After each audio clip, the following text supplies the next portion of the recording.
name is Fatuma Kuso. I am no poet, but I am a mother by devotion, a daughter by dedication, a sister by love, a friend by choice, an educator by profession, and a storyteller by birth. Do you know how many times my mother gave birth to me as a storyteller? Let me count the ways. Second time my mother gave birth to me, I was 5 years old. I remember this one distinctly. That was the day my mother took me to school to register me for first grade. Back home in Somalia, children started school at the age of 7 and I was only 5.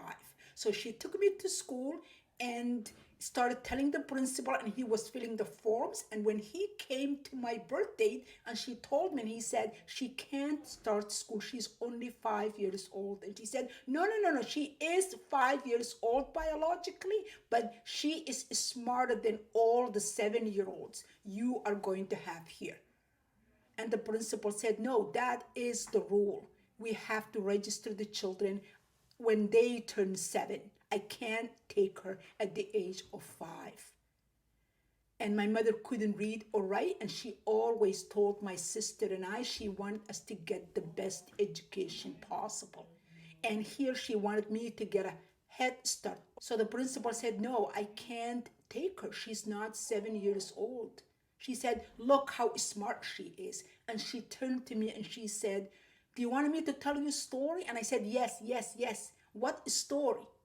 As if I read her mind and I wanted her to tell me the most grown-up story she'd ever told us. I said, tell me that story when you ran away from your first husband at the age of 14.